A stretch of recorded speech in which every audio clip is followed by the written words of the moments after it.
Hi everyone, it's great to see you. Today I'm going to be doing some midwinter pruning for my hydrangea. Now most of my hydrangeas are Macrophylla hydrangeas, those beautiful blue and pink ball-shaped blossoms, and we don't prune those in the winter. But if you have panicle hydrangeas or arborescent hydrangeas, then you should do a midwinter pruning for those particular types of hydrangea. And I only have 3 bushes like that. I have 2 panicle hydrangeas. They are often called PG hydrangeas. Probably your most common ones that you see out there are the limelight hydrangeas. They have sort of cone-shaped, big blossoms. And those bloom on new wood. So every year you want to cut back your panicle hydrangeas so that their base stems get really strong. That will help it so that they don't flop over in the rain when you have them in bloom beautifully the next year. Now here I have berry white, and this is a new one that I planted, so it's still pretty small here. You're going to want to trim back your panicle hydrangeas when they're dormant, so about in January or February, and you take off 1/3 of their height. So leave them to be about 2/3 of however tall they are. This is a very small panicle hydrangea, so it's going to end up about 1 foot tall. So I'm going to do that right now. I choose the place that I prune these to sort of find like a little bump in your branch here. That's probably where you're going to have some budding taking place, and just cut above that. But really you're pretty safe to just go right across and cut it 12 to 18 inches.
One thing I'm noticing is there's a couple branches in here that are really crisscrossed and interlaced, and I'm just going to sort of thin those out.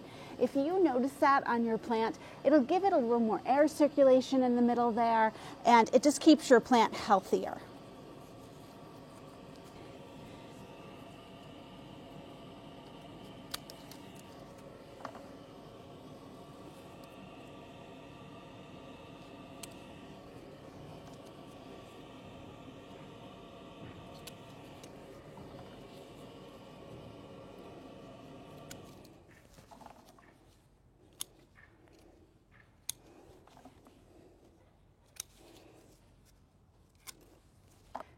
So this looks pretty good. This particular branch is a little bit taller than everything else that I've trimmed, so I'm just going to take it down a bit and sort of even it out. There we go.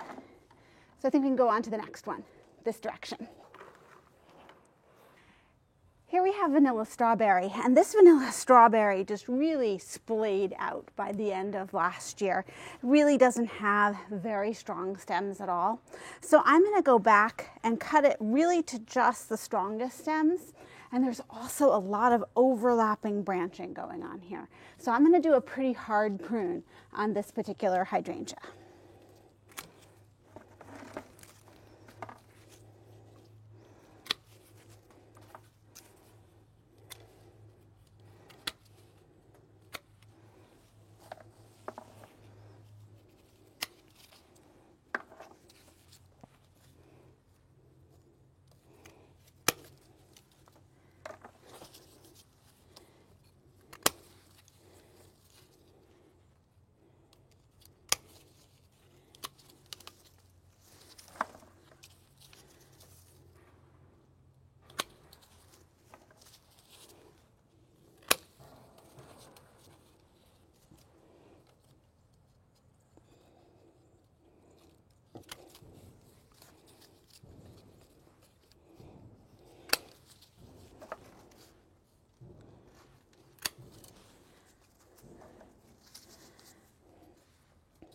If you can take a look at the branch right here, you can see that these two actually have a very tight cross, and there's some damage to this branch that has been done by how it's rubbing there. So I'm thinking that's not a great thing to keep in my plant. This particular branch looks pretty strong going up. This one sort of lays down. I don't necessarily want that. I want my flowers to be nice and upright, so I'm going to take that one right off. And now I won't have them rubbing together, and I'm shaping my plant to grow straight up a bit.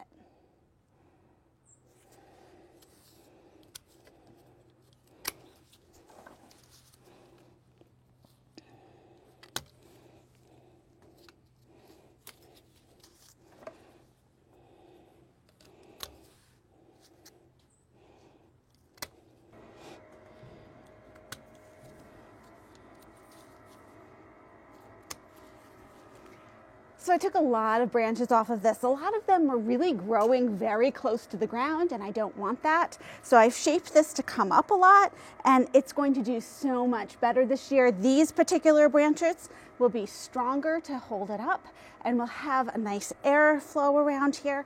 I'm really looking forward to seeing how this looks. To the front. This is the third hydrangea that I'm going to be doing a midwinter pruning on. This is Seaside Bar Harbor, and it is an arborescens hydrangea. A lot of people call them a smooth hydrangea. They get those beautiful, big white balls of flowers. So this particular type is actually native to eastern United States, and it does really, really well here. It blooms on new wood too. So you have two different choices when you're pruning a smooth or arborescens hydrangea. You can take it down to 12 inches, 18 inches, and that will make those initial canes stronger. Or some people like to completely shear it off, and that will give you larger blossoms.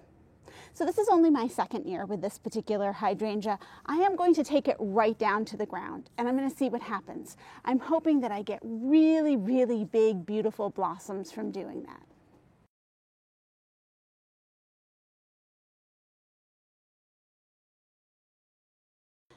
One interesting thing as you're doing a midwinter pruning is that you can tell that your hydrangea is still alive when you do this, and that's just a great feeling. Looking at these snips, there is a circle of green that you see. Not only when I prune them, I feel like it's a moister little stem there, but seeing that green that's the part that's alive. You will also trim some branches more like this that just sort of snap off real dry. Those are the ones that have died.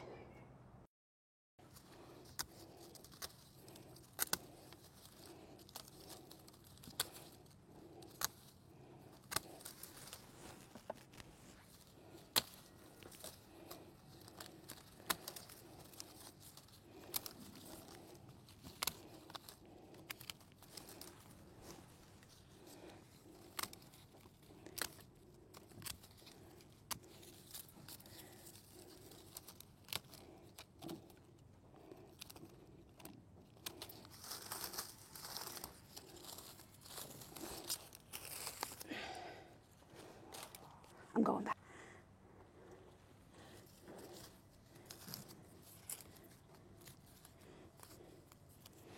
Okay.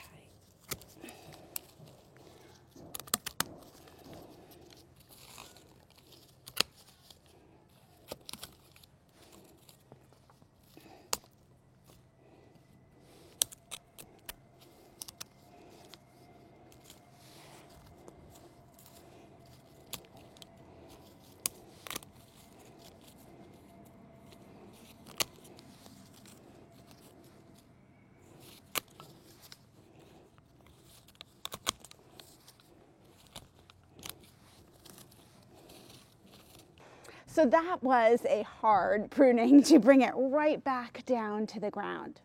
Because it's only its second year here, I was able to do that all with just my hand pruners. But if you have a much larger hydrangea, you probably would want some more power in whatever it is you're using to clip them down to the ground.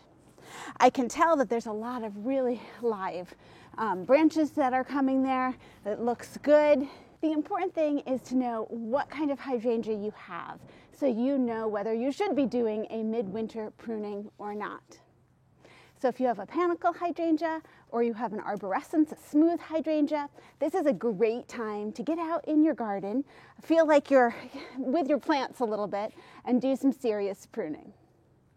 Thanks so much for joining me, and I'll see you in the next video.